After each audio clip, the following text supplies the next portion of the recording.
চায়ের গুণগত মান নির্ণয়ে ব্যবহার করা হয় আন্তর্জাতিকভাবে স্বীকৃত অর্গানোলেপটিক পদ্ধতি। চা বাগান মালিক ও কোম্পানির প্রতিনিধিদের অংশগ্রহণে দিনব্যাপী আয়োজন হয়ে ওঠে উৎসব মুখর। শনিবার মৌলভীবাজারের শ্রীমঙ্গলে চা গবেষণা ইনস্টিটিউটের টি টেস্টিং হলরুমে আয়োজনে অংশ নেন দেশের শীর্ষস্থানীয় চা বিজ্ঞানী, চা প্লান্টার, বাগান ব্যবস্থাপক ও ব্রোকার হাউসের কর্মকর্তারা। টি টেস্টিংয়ে বিভিন্ন গ্রেডের চায়ের নমুনা পরীক্ষা করা হয়। আধুনিক পদ্ধতিতে নমুনার গুণগত মান যাচাই করেন চা বিজ্ঞানীরা। আমাদের এই উৎপাদিত চা আমরা এখানে বিটিআরআই টি টেস্টিং নিয়ে আসি। এখানে বাংলাদেশের স্বনামধন্য প্রতিষ্ঠানের বিশেষজ্ঞ টি টেস্টার দ্বারা টি টেস্টিং করা হয়। প্রতিটা ফ্যাক্টরিতে যে চাটা তৈরি হচ্ছে আমরা নিজেরা সেটার গুণগত মান দেখি।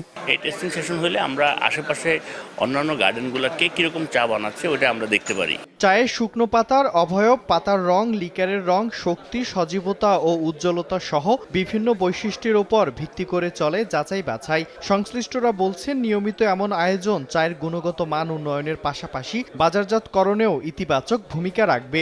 অধিকাংশ বাগানই কোয়ালিটিফুল চা এখানে উপস্থাপন করছে। দিনব্যাপী টি টেস্টিংটা এটাও খুবই প্রয়োজনীয় জিনিস, কারণ আমি যে চা বানাচ্ছি এই চা যেটা চট্টগ্রামে বা শ্রীমঙ্গলে বিক্রি হচ্ছে, তো এটা সবগুলো বাগানের চা একসাথে আমি দেখার সুযোগ পাচ্ছি।